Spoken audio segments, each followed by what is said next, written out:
Metal Gear Solid 3 has this reputation. It's always on every single greatest game of all time list. Everyone talks about this game with a kind of reverence, and it's one of those titles that just sits in the Gaming Hall of Fame. But until recently, I had a weird relationship with Metal Gear Solid.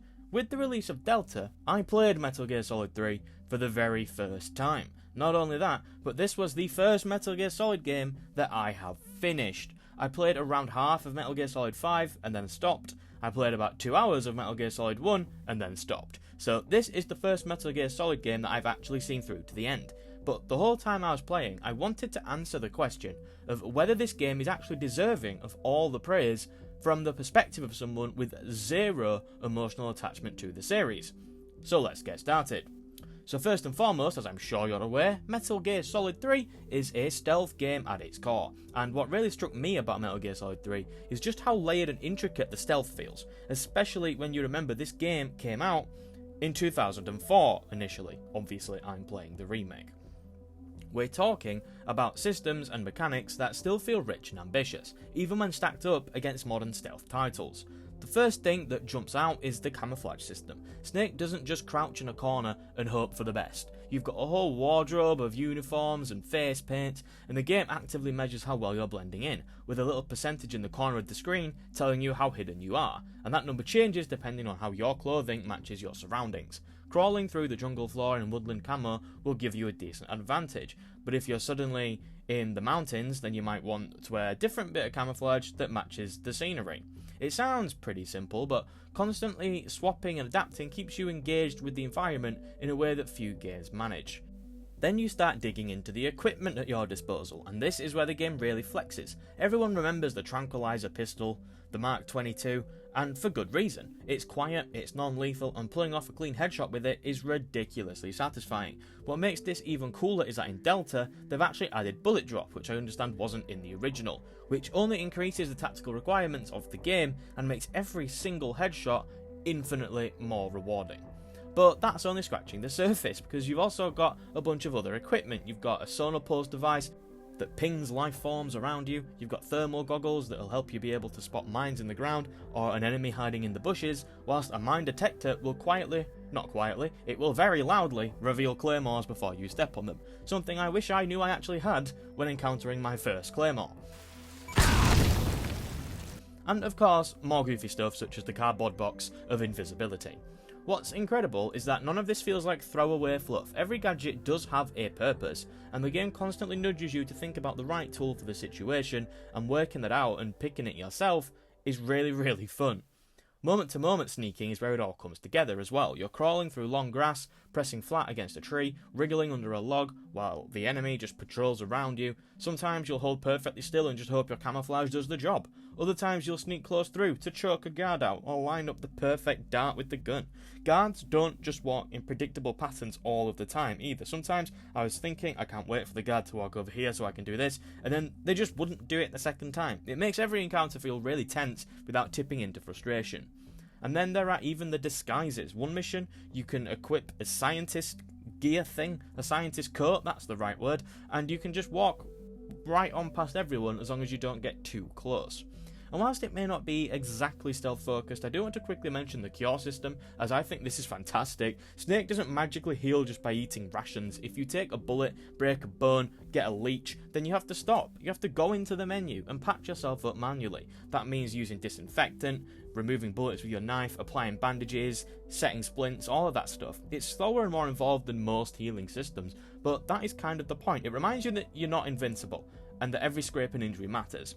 If you put all of this together, and then the stealth in Metal Gear Solid 3 feels astonishingly detailed. Even now, it isn't just about hiding in shadows, it's about survival, improvisation, and using every bit of your gear to remain one step ahead. And when you stop to think that this level of depth was built into a game released in 2004, it really sinks in just how ahead of his time Kojima and his team were. This is 21 years ago. For all the talk about stealth, sometimes things just don't go according to plan. A guard spots you, an alarm goes off, maybe you just decide to go loud for once, and this is where Metal Gear Solid 3's combat kicks in. It's definitely not a pure action game, but when you're forced into a fight, it works out surprisingly well. Up close, Snake has a whole set of moves under his belt. You can grab an enemy in a chokehold, you can knock them out with throws, you can interrogate them for information if you feel like squeezing a little bit. It's tactile, it's brutal, and it also ties back into the stealth side of things. You're better off using CQC to quietly deal with someone rather than unloading an entire clip and waking up half the jungle. If things do escalate, the gunplay is perfectly serviceable. Firing a rifle or a pistol feels a little bit stiff compared to modern shooters, but it never crosses into frustration. Sniping from a distance is actually really satisfying, and the recoil and hit reactions sell the weight of the weapons. It feels a little dated in the way older third-person shooters often do, but it's nowhere near clunky enough to ruin the experience. And honestly, you shouldn't really be in combat too often anyway. The whole point of Snake Eater is sneaking around, avoiding direct fights, and saving the loud stuff for when you've absolutely got no other choice. Now, the real highlight of combat in Metal Gear Solid 3 is the boss fights. They're some of the most memorable that I can remember, to be honest, and each one comes with its own unique twist that makes it feel distinct. Take the Pain, for example. He surrounds himself with swarms of hornets, and while those are up, you can't actually touch him, though you can just remove the hornets. Then there's the Fear, who's all about speed and invisibility. If you don't have your thermal goggles equipped, something which I believe was actually optional, then you'll barely even be able to see him darting between the trees, let alone line up a clear shot. And of course, there's the End, a boss fight I was aware of the concept before even playing the game due to how iconic this is. It is not a straightforward gunfight, it's a drawn out duel across multiple jungle sections. You're creeping, you're listening for movements, you're scanning with your goggles, and every time you catch even the slightest glimpse of him, you have to quickly snap into action. It feels a lot like a really tense cat and mouse game where patience is the only way to win.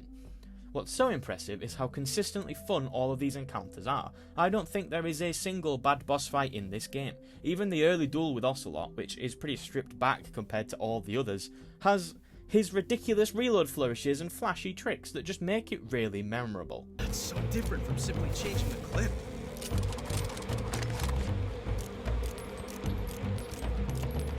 It's campy, it's stylish, and it fits perfectly in a series that, from what I can gather, has never taken itself completely seriously. So while the standard combat is something you'll only dip into occasionally, the boss fights are where the game really flexes its creativity. Each one plays with the mechanics in a new way, and they never feel too repetitive. They're little showcases of just how inventive Metal Gear Solid 3 was with its combat, and even today I still think that they stand out as some of the best designed boss encounters out there. And it's not just the boss fights. Metal Gear Solid 3 is packed with set pieces that feel tailor-made to burn themselves into your memory. The motorcycle escape towards the end is a perfect example. After hours of carefully crawling through the jungle, carefully climbing up mountainsides, carefully sneaking through facilities, suddenly you're tearing down roads at high speed, ducking under gunfire and leaning out of the sidecar to blast enemies chasing you. It's chaotic, it's over the top, and it feels like a perfect climax to everything that you've earned your way towards. Before we move on to the story, which is going to be the big bulk of it all, if you are enjoying the video so far, then please consider subscribing, because we're trying to get 2,000 subscribers by the end of the year. We're cutting it a bit close, so it would really help me out. Thank you very much. At its core though, Metal Gear Solid 3 is a Cold War spy thriller. The year is 1964 and you play as Naked Snake, a CIA operative dropped into the Soviet jungle with a mission of rescuing a defected scientist named Sokolov, who's working on a massive tank. The opening just lays the groundwork immediately. The boss is basically the perfect soldier. She's legendary, she's stoic, and the one who taught Snake everything he knows. But then, in a brutal twist, she defects to the Soviets almost immediately. And it's like, what on earth are you doing? Why have you done this?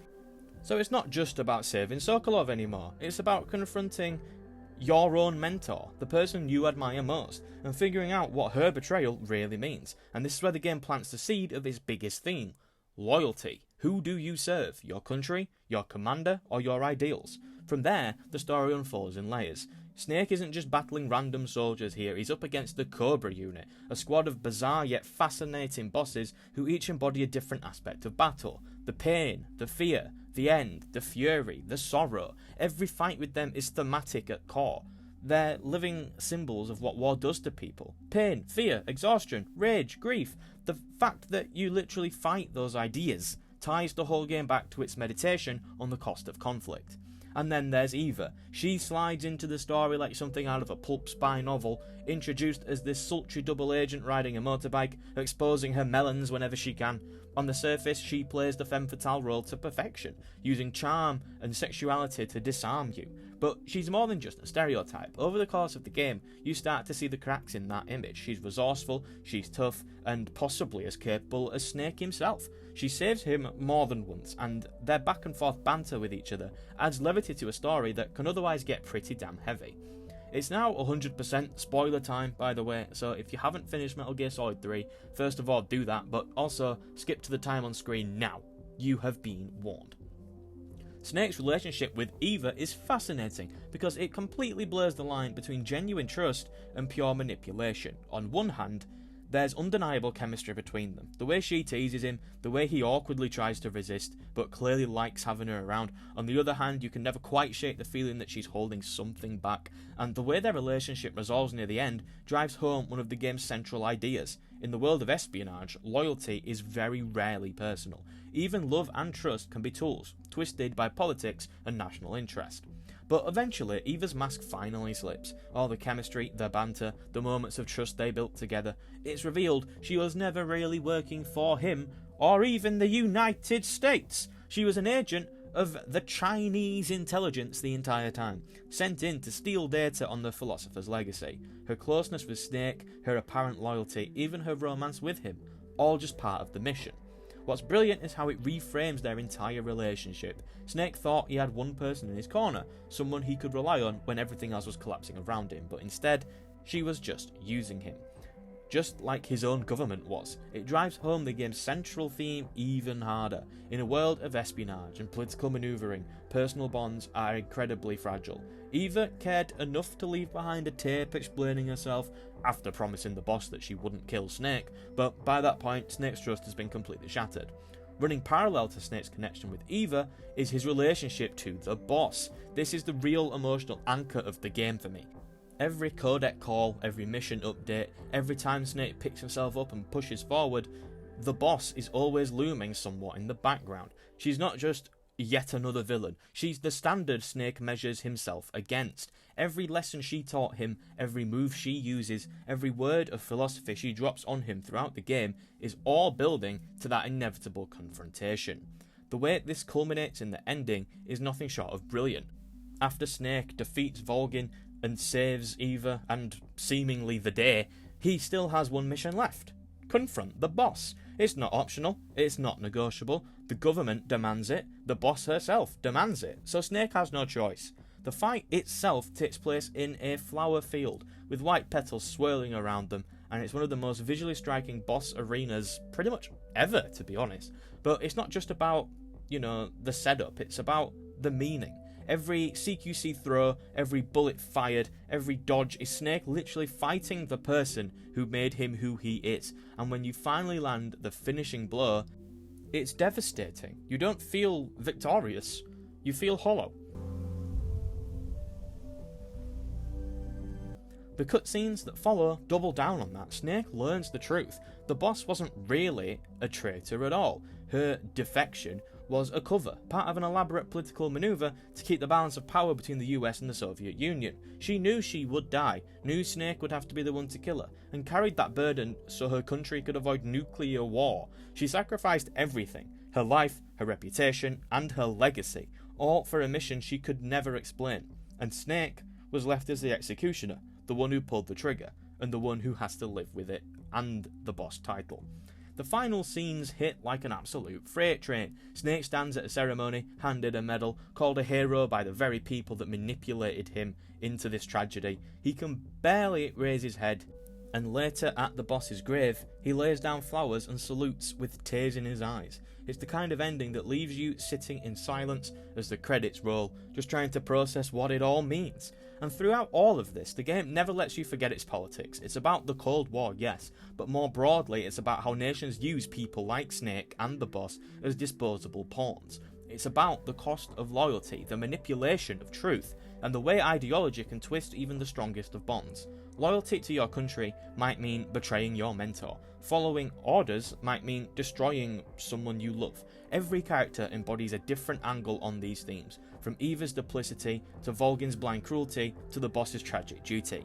And by the end, you don't walk away thinking of Metal Gear Solid 3 as just a cool stealth game with fun bosses. You walk away with this heavy, sobering story about sacrifice, betrayal, and the human cost of war. And that's why I imagine it's remembered so strongly. The mechanics are brilliant, sure, but it's the story and the themes that elevate this game to masterpiece status for me, and that's why I will probably never forget this game. After finishing Metal Gear Solid Delta Snake Eater, I get it. I completely understand why this game is regarded as one of the best of all time. The stealth is deep and inventive, the combat and set pieces are thrilling, the bosses are unforgettable, and the story, well, the story is one of the most powerful I've ever seen in a video game. It's political, it's tragic, it's human, and it lingers with you for, well, I imagine a very long time. This was the first Metal Gear Solid game that I have actually seen through to the end, and it left me floored. I can't say it lightly, Metal Gear Solid 3 is not just a great game, it is a brilliant one. And now I fully understand why it's not just considered a classic, but for a lot of people, their absolute favourite game of all time. Thank you for making it to the end of this video. I hope you enjoyed it even half as much as I enjoyed Metal Gear Solid 3. If you did like the video, then please give it a like, as that would mean a lot to me. And if you want to see more videos from me, then please consider subscribing, because that would make me a very happy boy. But for now, that is all. Have a nice day, and goodbye.